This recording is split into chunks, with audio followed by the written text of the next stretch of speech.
ఇప్పుడే నేను mummy daddy దగ్గరకు వెళ్ళి రాహుల్తో జరిగిన నిశ్చితార్థాన్ని క్యాన్సిల్ చేయమని చెప్పేస్తాను అని మాయ తన ఫ్రెండ్ మౌనికతో చెప్తూ ఉంటుంది. ఇక మాయ తన పేరెంట్స్ దగ్గరికి వెళ్తూ ఉంటుంది.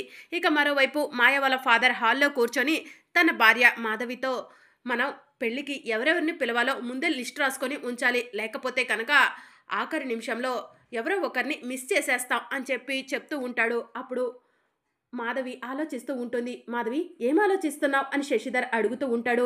ఏం లేదండి, నిన్న మాయను నిశ్చితార్థంలో చూసారా? ఏదో మన సంతోషం కోసం నిశ్చితార్థం చేసుకున్నట్టు అనిపించింది, కానీ దాని మొహంలో కొంచెం కూడా సంతోషం లేదు అని చెప్పి మాధవి చెప్తూ ఉంటుంది. నువ్వు లేనిపోని అనుమానాలు పెట్టుకోకు మాధవి. మాయ తనకు నచ్చాడు కాబట్టే నిశ్చితార్థం వరకు వచ్చింది, లేకపోతే నిశ్చితార్థం వద్దని, నాకు రాహుల్ నచ్చలేదని చెప్పేసేది అని చెప్పి శశిధర్ చెప్తూ ఉంటాడు. ఒకవేళ మనం ఊహించండి పెళ్లి సమయానికి మాయ ఏదైనా చేస్తే అప్పుడేం చేస్తారండి అని శశిధర్ని మాధవి అడుగుతూ ఉంటుంది. ఒక ఎగ్జాంపుల్ చెప్తాను విను మాధవి.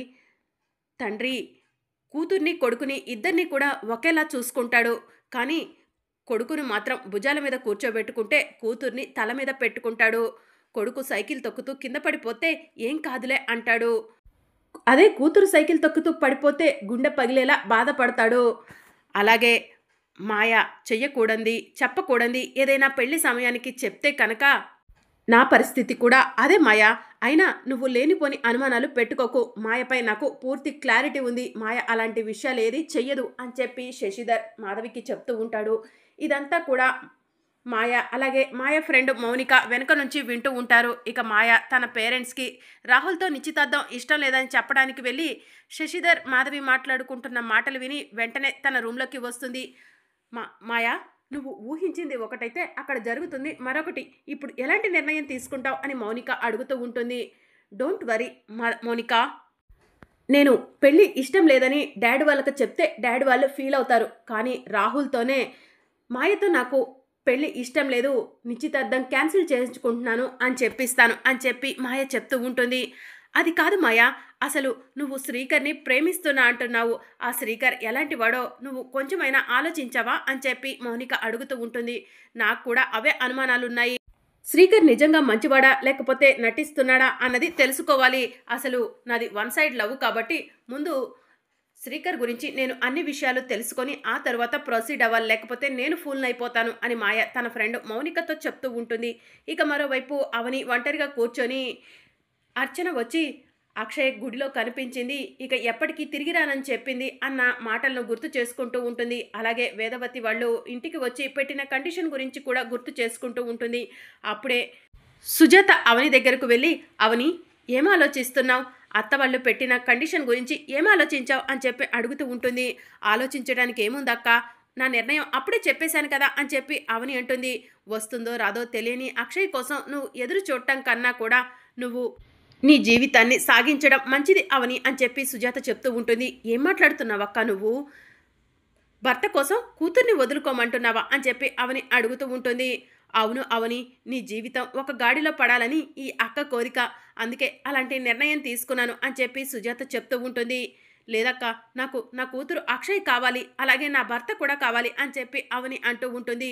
వాళ్ళు ఒక మెట్టు తగ్గి వచ్చినా కూడా నువ్వు కిందికి దిగనంటున్నావు, నీ ప్రవర్తన నాకు నచ్చట్లేదు అవని, ఇక మీరిద్దరూ కలిసి ఉంటారన్న నమ్మకం నాకు పోయింది, అలాంటప్పుడు మీరిద్దరూ కలిసి ఉన్న ఈ ఫోటో మాత్రం ఎందుకు అని చెప్పి అవని శ్రీకర్ పెళ్లి ఫోటోని సుజాత కింద విసిరైపోతూ ఉండగా, అక్క ఆగు అని చెప్పి అవని అంటూ ఉంటుంది. సుజాత చేతిలో నుంచి పెళ్లి ఫోటోని తీసుకొని పెళ్లి ఫోటో వైపు చూస్తూ, నేను వాళ్లతో మాట్లాడొస్తానక్క అని చెప్పి అవని అంటూ ఉంటుంది.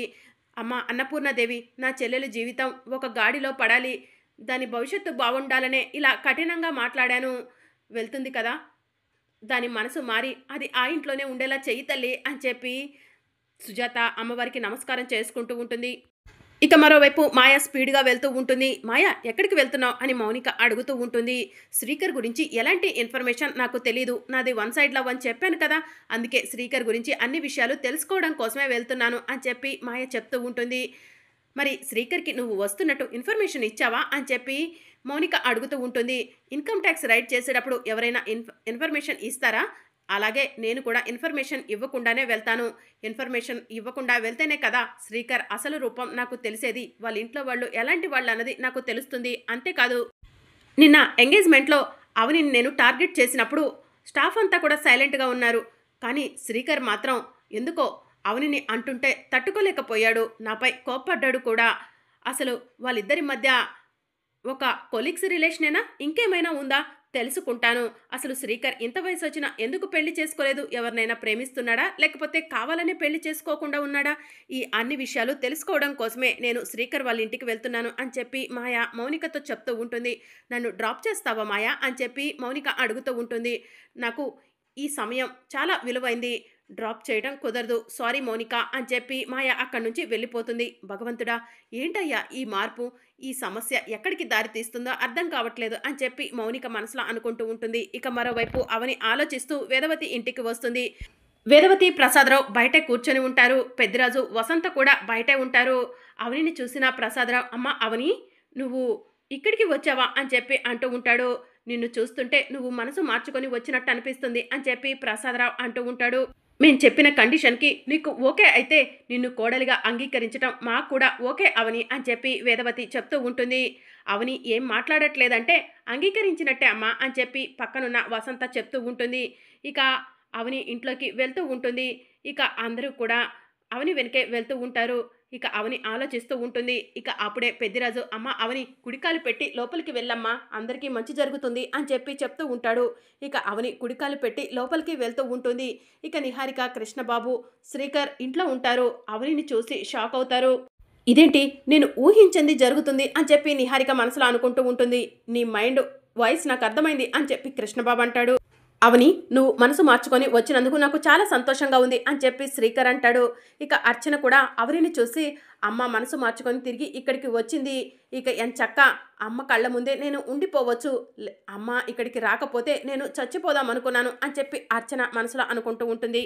అవని గారు, మీరు ఈ ఇంటికి వచ్చారు కాబట్టి ఈ ఇంట్లో సంతోషం వచ్చేసింది, చిన్న కోడలు అడుగు పెట్టిన వేళ విశేషం అని చెప్పి అర్చన అంటూ ఉంటుంది. అమ్మ అవని, ఈరోజు నువ్వు వచ్చావు, త్వరలో అమ్మవారు కూడా వస్తుంది అని చెప్పి ప్రసాదరావు చెప్తూ ఉంటాడు.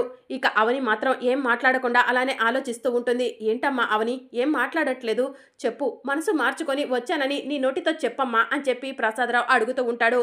నోటితో చెప్పటం కాదు మావయ్య గారు, ఒక బాండ్ పేపర్ మీద రేపు అక్షయ్ వచ్చినా కూడా అక్షయ్కు నాకు ఎలాంటి సంబంధం లేదని అవని సంతకం పెట్టాలి అని చెప్పి నిహారిక అంటూ ఉంటుంది. ఇంకా చాలు, నోరు మూస్తారా అని చెప్పి అవని అంటుంది. అదేంటి అని చెప్పి అందరూ షాకింగ్గా అవని వైపు చూస్తూ ఉంటారు. నేను మనసు మార్చుకొని వచ్చానని మీతో చెప్పానా? అసలు మీరు మనుషులేనా? తల్లి బిడ్డల బంధం ఎంత గొప్పదో తెలిసి బిడ్డను శాశ్వతంగా తల్లి నుంచి దూరం చేయాలనుకుంటున్నారు, ఇదెక్కడి న్యాయం అని చెప్పి అవని అడుగుతూ ఉంటుంది. నువ్వు మనసు మార్చుకొని రాలేదా, అయితే ఎందుకు వచ్చావు అని చెప్పి నిహారిక అడుగుతూ ఉంటుంది. ఈ పుట్టినరోజుకి నా కూతురు అక్షయ తప్పకుండా వస్తుంది, నా కూతురు అక్షయ అప్పటికి రాకపోతే నేను ఒక కండిషన్ పెడుతున్నాను అని చెప్పి అవని అంటుంది. ఏంటది అని చెప్పి నిహారిక అడుగుతూ ఉంటుంది. మీరంతా నాపై ఎన్నో నిందలు వేశారు, ఆ నిందలన్నీ మీ నోటితో మీరే అబద్ధమని చెప్తే అప్పుడు నేను ఈ ఇంటి చిన్న కోడలిగా అడుగు పెడతాను అని చెప్పి అవని అంటుంది. మరి ఇప్పుడు ఎందుకు వచ్చావు అని చెప్పి నిహారిక అడుగుతూ ఉంటుంది. ఆఫీస్ విషయాలు మాట్లాడటం కోసం వచ్చాను. బావా, ల్యాప్టాప్ ఎక్కడుంది అని చెప్పి అవని అడుగుతూ ఉంటుంది. రూమ్లో ఉంది అని చెప్పి శ్రీకర్ అంటాడు. అయితే రూమ్లోకి వెళ్దాం రా బావా అని చెప్పి అవని రూమ్లోకి వెళ్ళి కూర్చుంటుంది. ఇక శ్రీకర్ కూడా ల్యాప్టాప్ ఉంటే ల్యాప్టాప్ ముందు ల్యాప్టాప్ ఓపెన్ చేసి కూర్చుంటాడు. ఇక అప్పుడే మాయ వేదవతి ఇంటికి వస్తుంది. ఇక అవని శ్రీకర్ రూమ్లో ల్యాప్టాప్ దగ్గర కూర్చొని వర్క్ చేసుకుంటూ ఉంటారు. జేకే ఇండస్ట్రీస్ ఫైల్ ఓపెన్ చేయి బావా అని చెప్పి అవని అంటూ ఉంటుంది. అప్పుడు శ్రీకర్, ఒక్క విషయంలో నువ్వు తలదించుకుంటే కనుక నిన్ను అన్ని విషయాల్లో తలదించుకునేలా చేస్తాను అవని అని చెప్పి శ్రీకర్ చెప్తూ ఉంటాడు. ఇక అవని శ్రీకర్ మాటను పట్టించుకోకుండా, నీకే చెప్పేది బావా, ఫైల్ ఓపెన్ చేయి అని చెప్పి అంటూ ఉంటుంది. ఇక అప్పుడే మాయ వేదవతి ఇంటి దగ్గరకు వచ్చి, ఇది నాకు కాబోయే అత్తారిల్లు, కుడికాలు పెట్టి లోపలికి వెళ్ళాలి అని చెప్పి మనసులో అనుకొని చెప్పులు పక్కకి విప్పి ఎక్స్క్యూజ్ మీ అని చెప్పి అంటూ ఉంటుంది. ఇక నిహారిక మాయను చూసి షాక్ అవుతుంది.